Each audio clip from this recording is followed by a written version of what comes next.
Three games of Saturday footy. Got a quick update for you guys. I am doing this at 6 a.m. My brother's off to run a marathon today, so going to go see him on the Gold Coast. So very excited by that. Not excited by the wake up, but we're here. We'll get these three out very quickly. So if I am going fast, that is why. But the Raiders up against the Titans, and a bunch of big scores in this one. Really no worries in terms of a fantasy sense. It was that second game of the night, which is great for my Cowboys, but terrible on the fantasy side of things. Joe Tapine, 84 in 59 minutes. He did end up with a line break there, but very limited on the attacking stats. So the PPM in that effort is incredible. Very different to that of Dave Fafita, who had the full 80 with a line break assist, try assist, which was amazing, with an offload in that as well, and his try as well, to go along with 8 tackle breaks. And yeah, his base stats have been really high this year. And that 80 kind of, the 80 this week, the big 70 odd last week, really hurts our chances of getting him at a discount. So we're kind of just really at this point hoping that in round 20 he plays a shorter stint and we can pick him up in 21 for a little bit cheaper than what he is. And then Joe Tapine, for anyone who was stressed about his output, just delivers with an 84 and brings any low scores that he's had in the last few weeks just back right up to a 55, 60 average very, very comfortably. Hudson Young, Tino, both get late tries there, and Tino seems to be the junk try king. Every time I see him scoring a try, he's like running back into position to try and get a quick play the ball, get a quick restart, and get down and score again. Pretty crazy. Corey Horsburgh, just that full first 70 minutes, 55 tackles, 136 meters. He is amazing. We love him. Mo Fotuaika, the 55. Really for him, a few people looking at him in this one. He should play limited minutes again in Origin, so from here it's just the one more game he'll miss. Horsburgh is going to miss 2. It's likely to see the way he played again. He should be playing Origin. He missed 19-20, but I think we need to keep him because he's absolute superstar and he's a gun mid that we'll need. That's going to be averaging, I'd say, close to that 60 mark pretty comfortably.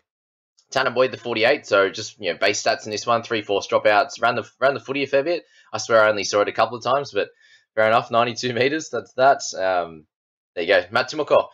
Man, that runaway try just that killed me. The bat back, I think it was off the missed try, and then he runs the length of the field and they give it a try. They didn't tackle him out. He threw it back in like over the into the in goal, and then he ran the field. I was not a very happy chappy at that point, but it took until that last game to put a smile on my face, to be honest with you, after just being happy with Horsburgh, and then had to wait all the way until Val in the last game last night.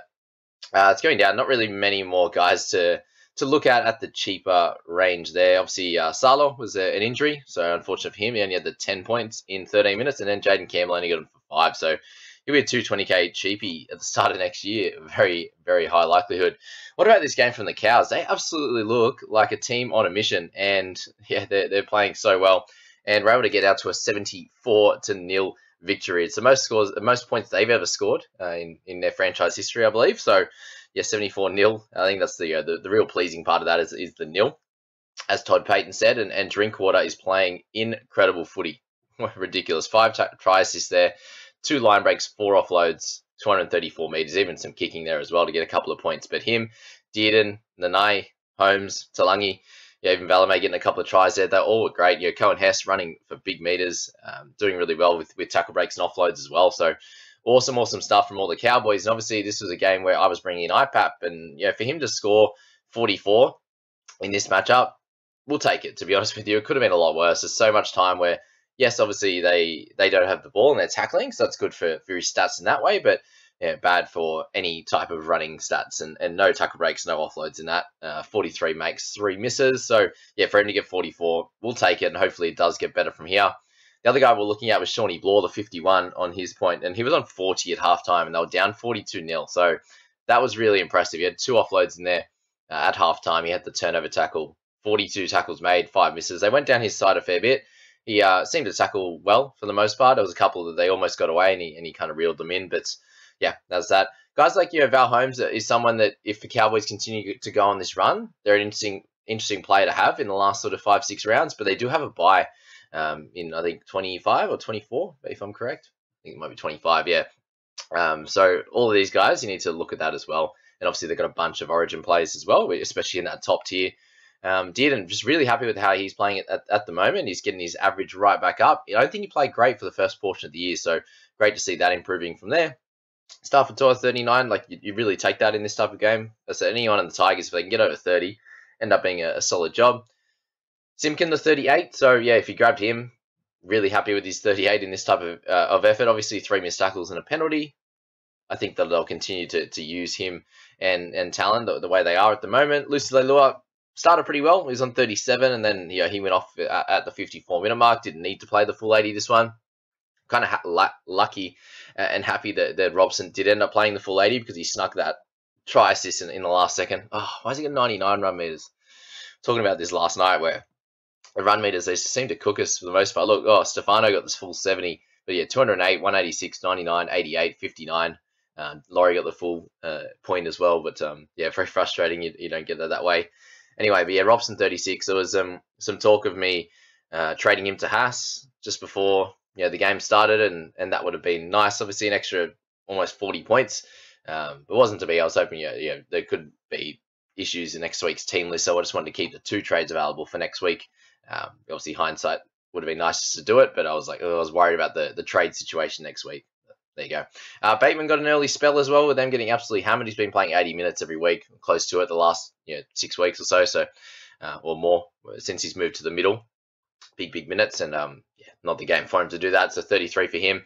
Having him with 33, having IPAP with 44, having Robson with 36, and having Buller with 13.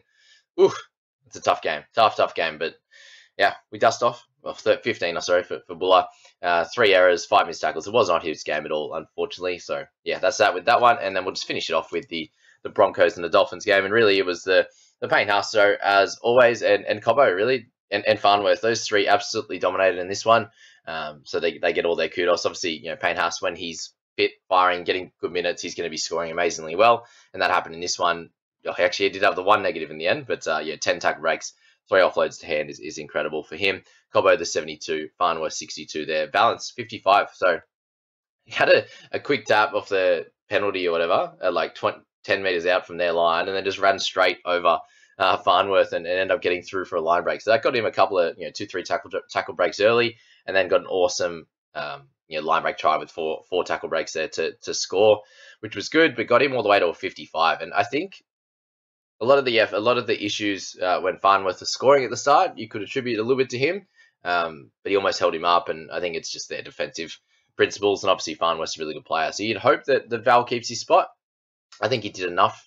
He showed enough that he can kind of score at will for the most part, get through a bunch of defenders, and defensively he's just going to keep getting better and better. So he's the least of their worries, I think, at the moment, Dolphins. But they played a much better game in this one. Nikorima was great.